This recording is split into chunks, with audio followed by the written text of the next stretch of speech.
September will be a critical month for gold investors. That's what Sharps Pixley said Wednesday. We'll be asking Peter Hug on For Pete's Sake his thoughts right now.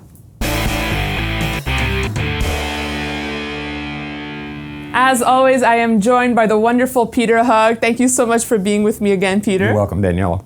So, Peter, we're speaking right before Labor Day. We're excited for September to roll on over. Sharps Pixley says to expect a really active September. What are your thoughts?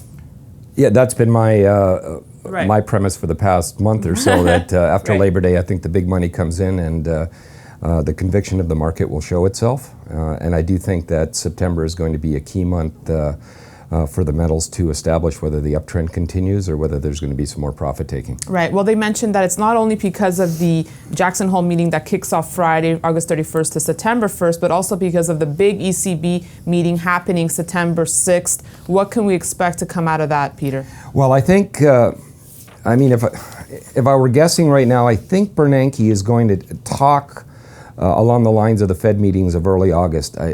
I'm still not convinced that there's enough ammunition for Bernanke to make a move until the next Fed meeting about mid-September. But I do think the ECB is going to try to push some kind of policy through at their meeting in early September. There's still a lot of headwinds on agreement in Europe, but I think the Europeans have no choice but to come up with something constructive. Okay, so if they do another round of bond purchases in Europe, I had some analysts tell me that if we did see a QE in Europe, this might help strengthen the euro. So my question to you, Peter, is how come if we see a QE in the States, this weakens the dollar? Well, in Europe, in European terms, the extra stimulus is going to theoretically save the banks and the banking system, and will create some confidence in the euro, which will create a short-term pop in the euro. I don't think it'll be a lasting pop. In the United States, free money and easy money has always been a catalyst for higher metals prices.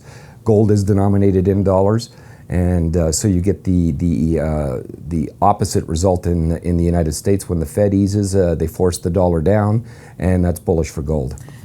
Gold also hitting a record high, spot price hitting a record high in rupee terms this week, Peter. Is that significant?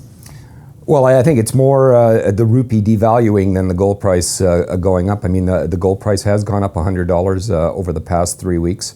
It did find resistance at 1678, where I thought it would run into some trouble. And silver ran into some trouble at 31.20. I think between today and Friday, when Jackson Hole convenes, I can't imagine anybody's going to be aggressively short or long this market. They're going to be as flat as possible. So, Peter, you also expect volumes to resume in September, right? You said once the traders put their kids back in school, they're just eager to start pushing buttons again. Yeah, I think people that have been in this business, certainly for as long as I've been in this business, there's not too many of us around, but July and August are always traditionally extremely slow months, be it in the equity markets, the commodity markets.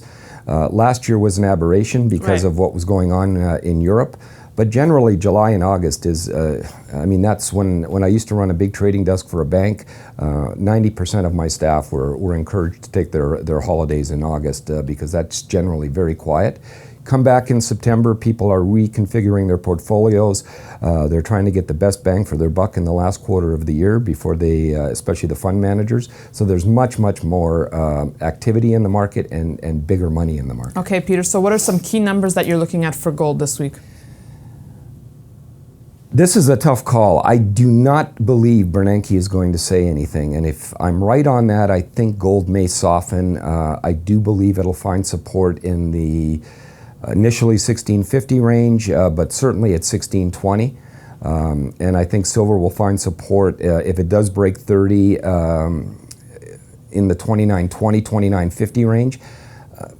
But I spoke to a senior banker yesterday, came up to see us here at Kitco, and I'm in their camp. I do see a very real possibility of gold taking out 1900 by year end. Right. Don't know if silver will see 50 again, but gold at 1900 bodes well for silver in the 42 range. Right. Well, actually, Vince Lancy over at Cameron Hanover also seeing 1900 gold by year end. Peter, let's just talk about silver quickly, having a great run right here. Are you really liking the metal right now? I am. when I saw gold come back down from 1678, it tested 58 this morning. I would have expected to see more softness in silver, and silver is well bid here. I still want to see 31.20 broken. If it breaks on a close, whenever I give you levels, it's always on a close basis.